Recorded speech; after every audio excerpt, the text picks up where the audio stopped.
Hey beautiful people, it's Rickita and I'm back with another video. So in this video, I just basically want to give a shout out to the person that left a comment saying that they were able to get approved for $1,000 with the Capital One credit card.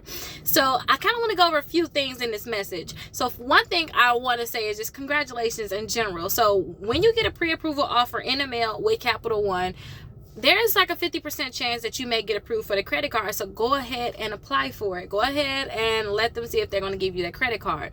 So usually to get pre-approval offers with Capital One, all you have to do is just opt into Factor Trust and opt into the pre-screen opt-out, and then you should be able to get offers in the mail, and Capital One may be one of those companies. Now, for you to get 0% introductory rate, that is huge. I really like that a lot. So definitely make sure that you keep the balance low on your credit card, even though they gave the 0%, but just keep the balance low on your credit card so that your credit score can stay high, and it should go even higher now that you got this credit card, depending on what your credit score was in the first place. Now, you said you want to be greedy. I don't think that that's greedy. Like, go for yours. Get whatever you're finna get. So since they approve you for, well, let me start off by saying this. I'm guessing that you got approved for the Platinum credit card because you said that you wanted to try to get the Quicksilver. So you're allowed to have 2 personal credit cards with Capital One and 2 business credit cards. So if you got the Capital One Platinum, then definitely go and try to get the Quicksilver. If you got the Quicksilver, try to get the Platinum. When I tried to apply for the credit card, I already had one and I tried to get that same exact credit card. So I think it was a Quicksilver.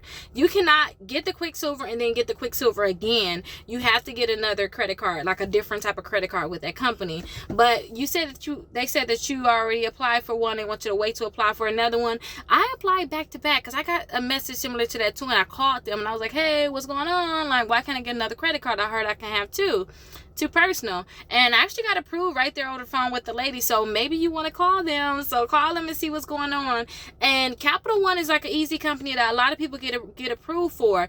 I just had another client, their credit score is in the 500. They got approved for that Capital One credit card. So definitely go ahead and try to apply for that credit card. And remember, the Capital One Platinum, there's no annual fee, but the Capital One Quicksilver, you will have an annual fee. So kind of think about that, whether you want to pay that fee or not. But definitely try to get these different credit cards. And congratulations again. I love that you guys are posting in the comments some of the results that you're getting, even the comments, just saying anything. I really appreciate it, you guys. I'm watching it. I'm making more videos for you, and I want to make sure I congratulate those that's doing good. So congratulations to you. And if you guys want me to make a video, make sure you guys drop a comment. I want to make sure I read the comments, make videos based off of what you guys are asking. I'll make sure I respond to your comment also. But make sure you guys drop a comment, and I'll see you guys in the next video. Make sure you guys already like this video and subscribe. See you guys in the next video.